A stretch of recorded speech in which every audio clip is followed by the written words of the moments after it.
మేషరాశి వారు కోటీశ్వరులు అయ్యే ముందు వచ్చే 9 లక్షణాలు ఇవే. శ్రీకృష్ణుడి సందేశం. మన జీవితంలో కొన్ని క్షణాలు మనల్ని శాశ్వతంగా మార్చేస్తాయి, మన అస్తిత్వాన్ని పునర్నిర్మిస్తాయి.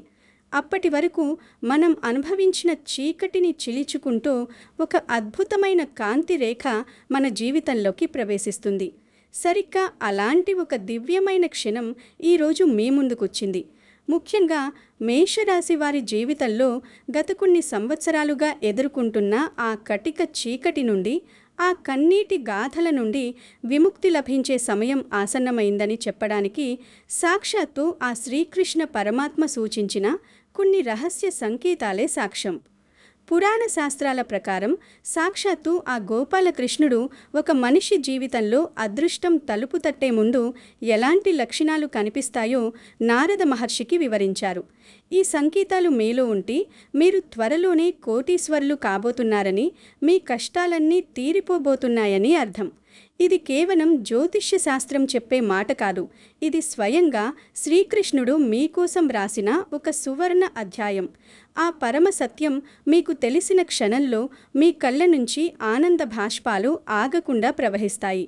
ఈ వీడియో చూడకపోతే మీరు కోట్ల రూపాయలు మిస్ అయినట్లే. అయితే మేషరాశి వారి యొక్క జీవితంలో వారు ఆర్థిక పురోగతి సాధించే ముందు, లక్ష్మీదేవి యొక్క అనుగ్రహాన్ని పొందుకోబోయే ముందు ఎటువంటి సంకేతాలు కనిపిస్తాయో వివరంగా తెలుసుకుందాం. అంతకన్నా ముందు మా వీడియో నచ్చితే లైక్ చేసి షేర్ చేయండి. అలాగే మా ఛానల్ని సబ్స్క్రైబ్ చేసుకుని మాకు సపోర్ట్ చేయండి. అలాగే జై శ్రీకృష్ణ అని కమెంట్ చేయండి.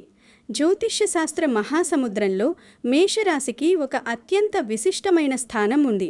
ఇది కేవలం ఒక రాశి కాదు, ఇదొక జీవన విధానం. మేషరాశి వారు రాసులన్నింటిలోకెల్లా అత్యంత తెలివైన వారు, మేధావులు. వీరి మెదడు ఒక కంప్యూటర్ లాంటిది. ఒకేసారి 10 విషయాలను విశ్లేషించగల శక్తి వీరికి ఉంటుంది. వీరు ఏదైనా నిర్ణయం తీసుకునేటప్పుడు ఆషామాషిగా వ్యవహరించరు. 1కి 100 సార్లు ఆలోచించి భవిష్యత్తును అంచనా వేస్తారు. సమాజంలో ఎంతో హుందాగా, గౌరవప్రదంగా ప్రవర్తించే వీరి స్నేహం కోసం చాలామంది తపిస్తూ ఉంటారు. అయితే ఇంతటి మేధస్సు ఉన్న వీరికి ఉన్న ఒకే ఒక బలహీనత అతి ప్రేమ. అందరూ నా వాళ్లే అన్న భావన వీరిని కొన్నిసార్లు ఇబ్బందుల్లోకి నెడుతుంది. ముఖ్యంగా మేషరాశి స్త్రీలు భూదేవంత సహనానికి ప్రతీకలు. కుటుంబం కోసం, పిల్లల కోసం తమ సంతోషాన్ని త్యాగం చేసే కరుణామూర్తులు వీరు. వీరి హస్తవాసి కూడా చాలా మంచిది. వీరు అడుగుపెట్టిన ఇల్లు సకల సంపదలతో తులతూగుతుంది. కానీ వీరి సున్నిత మనస్తత్వం వల్ల ఎవరైనా చిన్న మాట అన్నా తట్టుకోలేరు. ఇక మేషరాశి మగవారు విశాల హృదయులు. ఎదుటివారికి సహాయం చేయడానికి అప్పు చేసైనా సరే ముందుంటారు. కానీ దురదృష్టవశాత్తు వీరి మంచితనాన్ని ఈ స్వార్థపూరిత సమాజం అర్థం చేసుకోదు. ప్రాణంగా నమ్మిన వారే వీరిని అపార్థం చేసుకుంటారు, వెన్నుపోటు పొడుస్తారు. మీ జీవితం చిన్నప్పటి నుండి పూల పాన్పులా సాగలేదు. వయసుకు మించిన బాధ్యతలను మోస్తూ, చేయని తప్పులకు నిందలు భరిస్తూ మీరు ఈ స్థాయికి వచ్చారు. గత కొన్ని సంవత్సరాలుగా ఏలినాటి శని ప్రభావం వల్ల మీరు అనుభవించిన ఆర్థిక, మానసిక క్షోభ వర్ణనాతీతం. ఆ శనిదేవుడు మీకు 3 ముఖ్యమైన పాఠాలు నేర్పాడు. మొదటిది ఓర్పు, రెండోది మనుషులను గుర్తించడం, మూడోది అనుభవం. ఈ 6 ఏళ్లలో మీరు కార్చిన ప్రతి కన్నీటి బొట్టు మీ కర్మ మలినాలను కడిగేసింది. ఇప్పుడు ఆ కష్టకాలం ముగిసి మీ జీవితంలో ఒక కొత్త సూర్యోదయం రాబోతోంది. ఆ అదృష్టం మీ తలుపు తట్టబోయే ముందు శ్రీకృష్ణుడు చెప్పిన ఆ 9 లక్షణాలు మీలో కనిపిస్తున్నాయేమో సరిచూసుకోండి.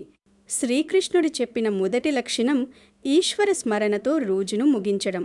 అంటే తన దైనందిన కార్యక్రమాలు అన్నీ ముగిసిన తరువాత రాత్రి నిద్రకు ఉపక్రమించే ముందు ఏ వ్యక్తి అయితే ఈశ్వర ప్రార్థన, నామస్మరణతో రోజును ముగిస్తాడో అలాంటి వ్యక్తి శ్రేష్ఠుడు అని శ్రీకృష్ణుడు చెప్తాడు. పగటిపూట మనసు ఎన్నో వ్యాపకాలతో, ఆలోచనలతో, ఒత్తిళ్లతో నిండి ఉంటుంది. కానీ రాత్రి నిశ్శబ్దంలో, ఏకాంతంలో ఆ భగవంతునితో అనుసంధానం కావడం అత్యంత శక్తివంతమైన సాధన. రాత్రి వేళలో మన అంతరాత్మ మేల్కొంటుంది. ప్రపంచపు సందడి తగ్గిపోయిన ఆ సమయంలో భగవంతుణ్ణి స్మరించడం వల్ల మనసులోని కల్మషాలన్నీ తొలగిపోతాయి. నిజానికి అటువంటి వ్యక్తుల చుట్టూ ఒక అనిర్వచనీయమైన శక్తి వలయం, ఒక దివ్యమైన ఆరా ఉంటుంది. అది కేవలం ఈశ్వరుని కృప వల్ల మాత్రమే వస్తుంది. సుఖదుఖంలోనూ కష్ట నష్టాలలోనూ అన్నిటిలోనూ ఆ ఈశ్వరుని లీలనే చూడటం చాలా ఉత్తమమైన లక్షణం. కష్టం వచ్చినప్పుడు భగవంతుణ్ణి నిందించకుండా ఏ పరిస్థితి వచ్చినా ఆ భగవంతుడు చూసుకుంటాడు, అంతా ఆయనకే అర్పణమని సంపూర్ణంగా ఆయన మీద భారం వేసేవాడు అత్యుత్తమ వ్యక్తి అవుతాడు. మీలో ఈ లక్షణం బలంగా ఉంటుంది. మీ లోతైన స్వభావం, తీవ్రమైన భావోద్వేగాలు మిమ్మల్ని దైవం వైపు సులభంగా నడిపిస్తాయి. రెండవ లక్షణం నిందలు వేయని నిర్మలమైన మనసు. అంటే ఇతరుల మీద అపవాదులు వేయకుండా, నిందలు వేయకుండా ఉండేవాడు శ్రేష్ఠుడు. ఈ రోజుల్లో మనుషులు తాము చేసిన ఏదైనా తప్పు జరిగితే దాన్ని వెంటనే ఇతరుల మీదకు నెట్టేసి తాము మాత్రం తప్పించుకుంటున్నారు. అలా అస్సలు ఉండకూడదు. తన వైఫల్యాలకు ఇతరులను బాధ్యులను చేయడం వల్ల మన ఎదుగుదల ఆగిపోతుంది. ఒకవేళ తన వలన తెలియక తప్పు జరిగినా ఇతరుల మీద ఆ నిందలు మోపకుండా ఆ తప్పుకు తనే బాధ్యుడనని ఒప్పుకుని దాన్ని సరిదిద్దుకోవడానికి ప్రయత్నించేవాడు సర్వశ్రేష్ఠుడు. ఇతరుల గురించి ఎప్పుడూ చెడుగా మాట్లాడకూడదు. మన నోటి నుండి వచ్చే ప్రతి మాట ఎదుటివారిని గాయపరిచేలా కాకుండా ఓదార్చేలా ఉండాలి. ఇతరులలో ఎన్ని చెడు లక్షణాలున్నా వారిలోని ఒక మంచి లక్షణాన్ని గుర్తించి దాన్ని ప్రోత్సహించాలి. అప్పుడే మనలో కూడా సానుకూలత పరుగుతుంది. అలాంటి వారు ఇతరులను వారి జీవితపు అంతిమ లక్ష్యం వైపు తీసుకెళ్లడంలో సహాయం చేస్తారు. వారికి సరైన మార్గాన్ని చూపుతారు. అతను భౌతిక జీవితానికి అవసరమైన కొన్ని నియమాలను, పద్ధతులను బోధించగలడు. కానీ అతను వాటిని అనుసరించమని ఎవరినీ బలవంతం చేయడు. ఇది రెండవ దివ్య లక్షణం. మీరు మీ తప్పును ఒప్పుకోవడానికి వెనుకాడరు, ఎందుకంటే మీది నిజాయితీ గల మనస్తత్వం. ఇక మూడవ లక్షణం అచంచలమైన సంకల్పశక్తి. అంటే ఎటువంటి క్లిష్ట పరిస్థితిలోనైనా తను అనుకున్న సత్కార్యాన్ని ఆ ఈశ్వరుని కృప వల్ల పూర్తి చేయగలను అని బలంగా నమ్మేవాడు. కష్టం వచ్చినా నష్టం వచ్చినా ఎటువంటి పరిస్థితికి తల వంచకుండా తప్పకుండా తను అనుకున్న కార్యాన్ని పూర్తి చేసి చూపించగల సంకల్పశక్తి ఎవరికైతే ఉంటుందో అతను దైవ సమానుడు. ఈ ప్రపంచం మనల్ని ఎన్ని రకాలుగా అడ్డుకున్నా మన లోపల ఉన్న ఆ దైవిక శక్తి మనల్ని ముందుకు నడిపిస్తుంది. ఇది కేవలం పట్టుదల కాదు, ఇది దైవంపై ఉన్న అచంచల విశ్వాసం. ఇతరులు ఎన్ని విధాలుగా నిరుత్సాహపరిచినా, ఎన్ని అడ్డంకులు సృష్టించినా, ఎంత వెనక్కి లాగినా వాటన్నింటినీ అధిగమించి సింహంలా ముందుకు వెళ్ళగలిగిన వ్యక్తి, ఆ వ్యక్తులపై భగవంతుని కృప పరిపూర్ణంగా ఉంటుందని శ్రీకృష్ణుడు చెప్తాడు. మీ పట్టుదల, పోరాట పటిమకు ఈ లక్షణం అద్దం పడుతుంది. మీరు అనుకున్నది సాధించే వరకు నిద్రపోరు. మీ సంకల్పం ముందు ఎంతటి సమస్య అయినా చిన్నబోవాల్సింది. ఇక నాలుగవ లక్షణం నిస్వార్థ సేవాగుణం. అంటే ఎప్పుడూ పుణ్యకార్యాలలో తన సమయాన్ని, సంపదను గడుపుతూ ఉండడం, అవసరమైన వారికి, ఆపదలో ఉన్నవారికి తను చేయగలిగినంత సహాయం చేయడం, పేదవారికి తన తాహతుకు తగ్గట్టుగా, కష్టాల్లో ఉన్నవారికి సహాయపడుతూ ఎల్లప్పుడూ ఎవరినీ హేళన చేయకుండా, కించపరచకుండా ఉండడం ఈ గుణం ప్రతి ఒక్కరిలో ఉండదు. ఇది దైవం ప్రసాదించిన వరం. మనకు ఉన్నదానిలో కొంత భాగాన్ని ఇతరులకు పంచడం వల్ల వచ్చే తృప్తి కోట్లు సంపాదించినా రాదు.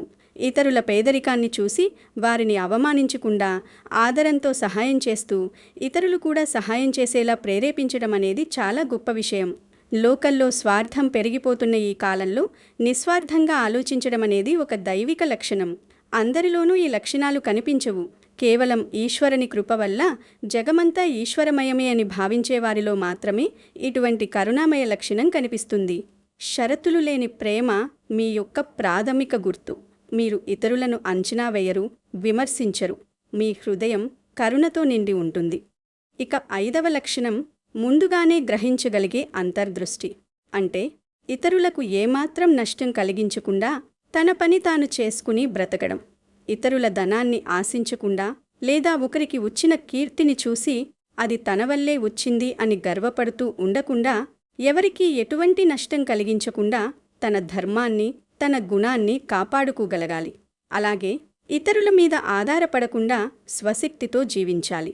భవిష్యత్తులో ఏదైనా చెడు జరగబోతుంది అంటే దాన్ని ముందుగానే గ్రహించగలిగే శక్తి ఏ వ్యక్తికైతే ఉంటుందో అతని మీద భగవంతుని కృప ఉన్నమి అర్థం చేసుకోవాలి. మన అంతరాత్మ ఎప్పుడూ మనకు దారి చూపుతూనే ఉంటుంది. మంచి జరిగినా చెడు జరిగినా మీకు ముందే ఏదో ఒక రూపంలో తెలిసిపోతుంది. మీ మనసు అకారణంగా అల్లకల్లోలమైపోతుంది. ఏదో పెద్ద ఆపద సంభవిస్తుందని ముందే గ్రహించి తమ వారిని హెచ్చరిస్తారు. ఇది ఒక రకమైన దైవిక రక్షణ కవచం లాంటిది. మీకు ఈ అంతర్దృష్టి చాలా బలంగా ఉంటుంది. ఇక 6వ లక్షణం వినయం అనే భూషణం. అంటే సర్వశ్రేష్ఠుడు అని చెప్పబడే ఆ వ్యక్తి యొక్క అత్యంత అసాధారణమైన ప్రశంసనీయమైన సద్గుణం ఏమిటంటే అతను తనను తాను ఎప్పటికీ ఒక గురువుగా గొప్పవాడిగా భావించుకోడు. అత్యంత వినయపూర్వకంగా ఉంటాడు. వినయం లేని విద్య, వినయం లేని జ్ఞానం వ్యర్థం. అలాంటి వ్యక్తి తాను ఇంకా నేర్చుకోవలసింది చాలా ఉందని, తాను ఈ విశ్వంలో ఒక అణువంతటి వాడినని నమ్ముతాడు. ఎవరైనా తనను గురువు అని పిలవడానికి వెనుకాడతాడు. ఆధ్యాత్మిక దైవిక చర్యలను చేస్తున్నప్పుడు ఇది నేను కాదు, నాలో నివసించే ఆ దేవుడే ప్రతిదీ సాధిస్తున్నాడు, నేను కేవలం ఒక మాధ్యమాన్ని మాత్రమే అని భావిస్తాడు. తన విజయాలను భగవంతుని పాదాల చెంత సమర్పిస్తాడు. ఈ నిగర్వ స్వభావం మిమ్మల్ని ఉన్నత శిఖరాలకు చేరుస్తుంది. ఎంత ఎదిగినా ఒదిగి ఉండాలనే తత్వం మీది. ఈ వినయం వల్లనే మీరు సమాజంలో అందరి ఆదరాభిమానాలను పొందుతారు. ఇక 7వ లక్షణం అతీంద్రియ శక్తులను దుర్వినియోగం చేయకపోవడం. అంటే సర్వశ్రేష్ఠుడు అని చెప్పబడే ఆ వ్యక్తికి కొన్ని దైవిక మరియు అతీంద్రియ శక్తులు ఉన్నప్పటికీ అతను వాటిని తన వ్యక్తిగత ప్రయోజనం కోసం కానీ ప్రచారం కోసం కానీ ఎన్నడూ ఉపయోగించడు. అవి కేవలం ఇతరుల మంచి కోసం, లోక కళ్యాణం కోసం మాత్రమే ఉపయోగిస్తాడు. శక్తులు ఉండటం ఒక ఎత్తైతే వాటిని అదుపులో ఉంచుకోవడం మరొక ఎత్తు.